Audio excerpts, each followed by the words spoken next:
왜 추미애 의원이었을까요? 저희가 보통 이제 상임위원장은 3선급 의원들에게 맡기는데 네.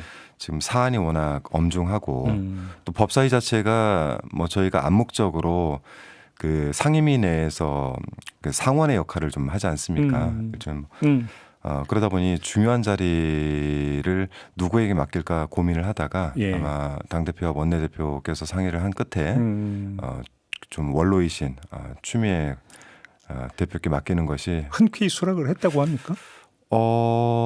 네, 제가 볼 때는 본인이 이렇게 그 어려워하진 않았는데 다만 내게 맡기는 거에 대해서 한번 좀 재고를 해달라라는 말씀을 했던 걸로 알고 있습니다. 왜요? 왜 그런 이야기를 했대요? 말씀드린 대로 상임위원장이란 자리가 3선급들도 아직 많이 계시고 맡을 수 있는 분들이 많은데도 불구하고 6선인 당신께 바로 가는 거에 대해서 좀 부담스러웠겠죠. 그래요? 네.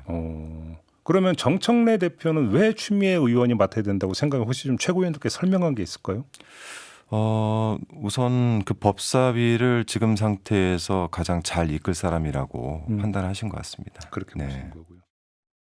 논란 직후 SNS에 결백을 주장하며 당의 조사에 성실히 임하겠다고 밝혔던 이춘석 의원. 반나절도 채 지나지 않아 당에 부담을 줄 수 없다며 민주당을 탈당하고 법사위원장 사임서까지 제출했습니다. 즉각 긴급 진상조사를 지시한 민주당 정청래 대표는 최고수위의 징계 조치인 제명을 결정했습니다. 자진 탈당으로 더 이상 조사는 어렵지만 추후 복당에 걸림돌이 되는 징계 회피 목적의 탈당으로 남기겠다는 건데 꼬리 자르기라는 비판을 차단하려는 의도로 보입니다. 주식시장에서 장난치다가는 패가 망신한다는 걸 확실하게 보여주겠다고 선언한 이재명 대통령과 이재명 정부의 기조대로 엄정하게 그러면서 공석이 된 법사위원장직에 곧바로 판사 출신의 6선 추미애 의원을 내정했습니다. 국민의힘 송원석 원내대표는 예정된 오전 일정까지 취소한 뒤 기자회견을 열어 법사위원장직을 넘기라고 압박했습니다.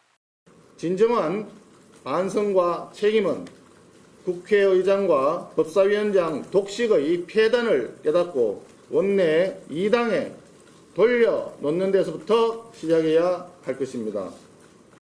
김문수 당대표 후보 역시 추미애 의원을 내정한 것은 야당과 협치하지 않겠다는 선언이며 국민과 야당에 대한 노골적인 도발이라고 비판했고 이춘석 의원을 금융실명법 위반으로 경찰에 고발까지 한 주진우 후보는 민주당도 견제받아야 한다며 법사위원장직을 달라고 요구했습니다. 민주당이 법사위원장 자리를 유지하고 싶어하는 것은 모든 입법을 폭주하기 위한 것입니다. 야당의 역할을 말살하고 여당만으로 운영하려는 독재적인 발상에서 나온 것입니다. 국민의힘은 이춘석 의원이 이에 충돌 소지가 있는 정보를 불법적으로 이용한 의심이 든다며 이 의원에 대한 징계를 국회 윤리특별위원회에 요청했습니다. MBC 뉴스 공윤선입니다. 더불어민주당 정청래 대표가 주식 차명거래 의혹에 휩싸인 이춘석 의원을 제명 조치하겠다고 밝혔습니다.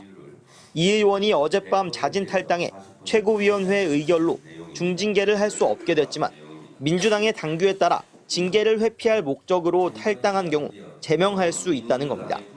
그러면서 취임하자마자 이런 일이 발생해 국민 여러분들에게 송구하다며 재발 방지책을 마련하겠다고 밝혔습니다. 국민들께서 우려하지 않도록 재발 방지책도 마련하도록 하겠습니다. 국민 여러분들께 심려를 끼쳐드린 점 정말 죄송하게 생각합니다.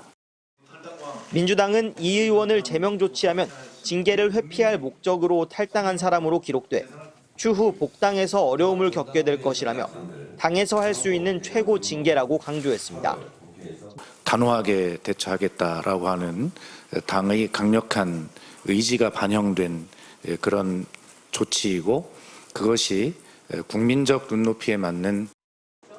민주당은 또 이 의원의 사임으로 공석이 된 후임 법사위원장으로 당내 최다선이자 법무부 장관을 지냈던 추미애 의원을 내정했습니다. 검찰, 사법, 언론개혁을 신속 처리해야 하는 비상 상황인 만큼 노련하게 검찰개혁을 이끌 수 있는 적임자라는 판단입니다. 앞서 이 의원은 그제 국회 본회의 도중 휴대전화로 주식거래 화면을 보는 모습이 포착돼 논란이 불거졌습니다. 네이버와 LG CNS 등 자신이 국정기획위에서 분과장을 맡고 있는 AI 관련 주식을 보유하고 있는 데다 심지어 계좌주가 이 의원의 보좌관 차모 씨로 드러나 불법 차명 거래 의혹까지 제기됐습니다. 이 의원은 보좌관의 스마트폰을 사용한 것일 뿐 차명 거래한 사실은 없다고 해명했습니다. 하지만 의혹이 불거진 지 8시간여 만인 어제 저녁 이 의원은 전격 탈당했고 제기된 의혹들에 대한 수사에 성실히 임하고 반성하며 성찰하는 시간을 갖겠다고 말했습니다. MBC 뉴스 김상훈입니다. 윤석열 대통령의 내란 사태와 이로 인한 탄핵 국면이 현실화하면서 과거 윤 대통령의 국정문란 사태를 예견했던 정치인과 원로들의 발언이 화제가 되고 있습니다. 윤 대통령이 대선 출마를 선언하고 국민의힘에 입당한 날인 2021년 7월 30일 더불어민주당 추미애 의원이 쓴 글입니다. 전직 법무부 장관 신분이었던 추 의원은 국민의힘은 정치검사를 받아들인 후과를 두고두고 감당해야 할 것이라고 경고했습니다.